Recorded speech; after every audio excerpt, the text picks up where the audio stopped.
अभी अभी इस वक्त की सबसे बड़ी अपडेट निकलकर सामने आ रहा कि भारत ने छीना चीन का चीनी खजाने में लगाई आग। क्या भारत की लगाई हुई आग को चीन झेल पाएगा? कुछ समय से भारत के नज़र कुछ और ही जगह इशारा कर रहे थे, लेकिन चीन कुछ समझ नहीं सका और बिना सोचे समझे जलती हुई आग में कूद गया। वह कहते हैं ना नजर हटी दुर्घटना घटी। तो ठीक वैसे ही इस समय चीन की घटना घट चुकी है और भारत के सपने सुपर से डुपर होने जा रहे हैं। तो आइए जानते हैं भारत ने ऐसा क्या ही कर दिखाया है जो चीन को मजबूर अपना ताज भारत को देना पड़ा। दोस्तों, पूरी अपडेट क्या है समझते इस वीडियो में, लेकिन उससे पहले हमारे भारत की इस कामयाबी के लिए वीडियो को लाइक करके चैनल को सब्सक्राइब कर दे, क्योंकि ये आपके लिए 1-2 सेकंड का काम है जिससे हमारी काफी मदद मिलती है।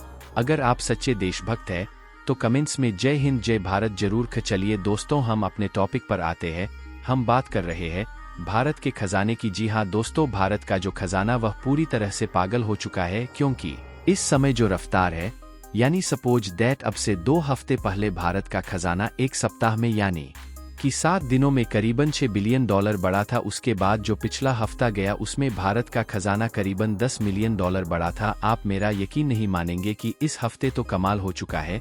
यानी रिजर्व बैंक ऑफ इंडिया ने अब से कुछ समय पहले रिपोर्ट जारी किया था, मैं बताया था कि भारत का खजाना लगातार चौथे हफ्ते करीबन $26.4 मिलियन का जबरदस्त उछाल ले चुका है और इसी के साथ साथ हमारे खजाने में सारे के सारे रिकॉर्ड तोड़ डाले हैं, क्योंकि हमारा खजाना टोटल हो चुका है $68.4 बिलियन और इसी के साथ भारत के फॉरेक्स रिजर्व यानी कि भारत के सारे रिकॉर्ड चकनाचूर कर डाले हैं, सब नष्ट कर दिए हैं। उदाहरण के लिए पिछले 1 महीने में भारत का खजाना करीबन $30 बिलियन बढ़ा है और यह एक रिकॉर्ड है। उदाहरण के लिए बांग्लादेश जैसा देश जो कि पूरे के पूरे एशिया में एक उभरती हुई अर्थव्यवस्था माना जाता है, उसका टोटल खजाना भी इतना नहीं है जितना हमारा 1 महीने में बढ़ चुका है।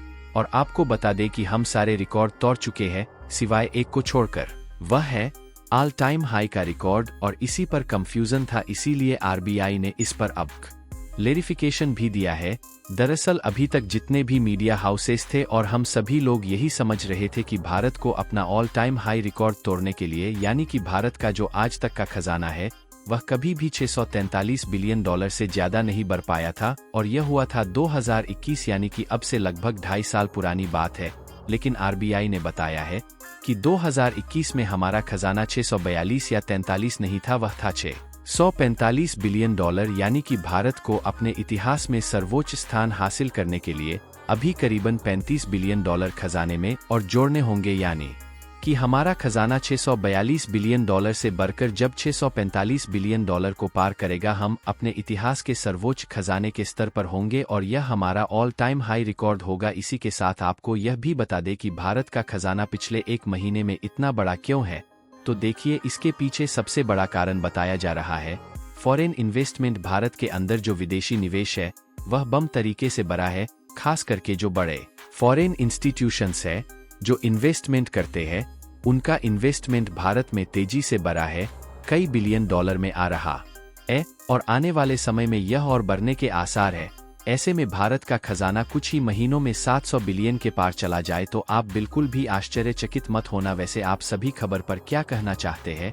आप अपनी राय हमें कमेंट बॉक्स में जरूर बताएं। तो चलिए बढ़ते हैं दूसरी खबर की ओर। दरअसल दोस्तों, अब ऐसी खबर निकलकर सामने आई है जिसे देखने के बाद चीन के आम नागरिक यह कह रहे हैं कि काश हमने 2016 में डोकलाम और उसके 4 साल के बाद गलवान ना किया होता, क्योंकि हमने एक ऐसे सोए हुए शेर को जगा दिया है जो सोया रहता तो ही बेहतर था। और देखा जाए तो चीन के आम नागरिक सोशल मीडिया पर जो यह बात लिख रहे हैं यह 100% सच है, क्योंकि आप खुद देख लीजिए 2016 तक आपने कभी सुना था कि भारत यह कह रहा हो कहीं पर कि हम चीन को पछाड़ देंगे, चीन को हरा देंगे या फिर चीन कंपनियों को बैन कर देंगे? नहीं, कभी भी नहीं सुना था। उल्टा यह कहा जाता था कि हम चीन के साथ कुल ऑपरेशन करेंगे और चीन के साथ मैन्युफैक्चरिंग करेंगे, चीन के साथ हर मामले में साथ मिलकर शामिल कर आगे बढ़ेंगे। लेकिन चीन के राष्ट्रपति शी जिनपिंग ने 2016 में डोकलाम और उसके बाद गलवान करवाकर भारत को यह बात करने पर मजबूर कर दिया कि चीन के साथ कंपटीशन करो, चीन को हर मामले में हराओ, हर जगह चीन को धूल चटा डॉलर का एफडीआई यानी कि फॉरेन डायरेक्ट इन्वेस्टमेंट आने जा रहा है।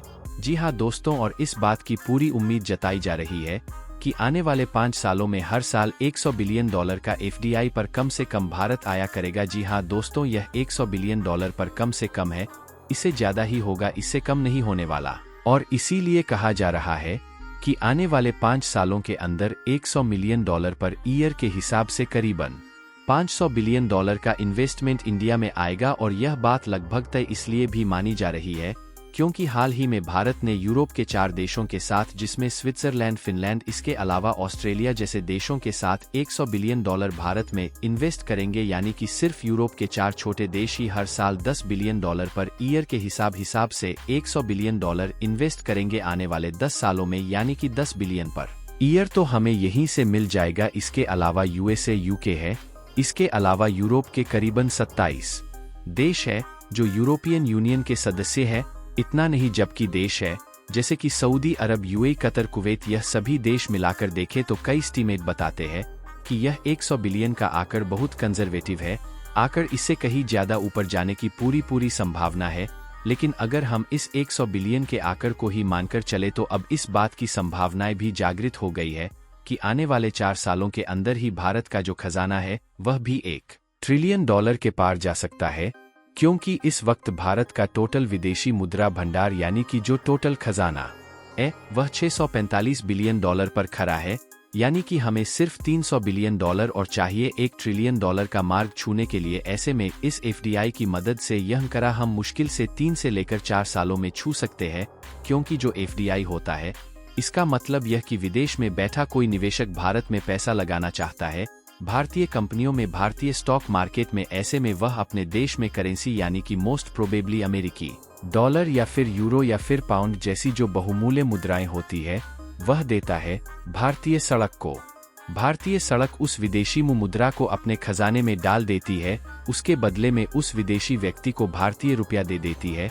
उस भारतीय रुपए को लेकर वह व्यक्ति किसी भारतीय कंपनी को दे सकता है या फिर स्टॉक मार्केट में इन्वेस्ट कर सकता है। यानी कि देखा जाए तो एफडीआई से सीधा फायदा मिलता है भारतीय खजाने को। लेकिन आपका सवाल होगा कि भारतीय खजाने को हम $1 ट्रिलियन तक ही क्यों लेकर जाना चाहते हैं? तो इसके पीछे कारण यह है कि जिस दिन भारतीय आना $1 ट्रिलियन हो जाएगा उस दिन वह दुनिया का दूसरा सबसे बड़ा खजाना होगा। जी हाँ दोस्तों, इस वक्त सबसे बड़ा विदेशी मुद्रा भंडार चीन के पास है, करीबन $3 ट्रिलियन का। हालांकि वह तेजी से घट रहा है और महीने वह करीबन 20 से लेकर $25 बिलियन गिर रहा है। तो दोस्तों आज के लिए बस इतना ही। वैसे आप सभी को यह जानकारी कैसा लगा दोस्तों? इसके बारे में आपका क्या राय है?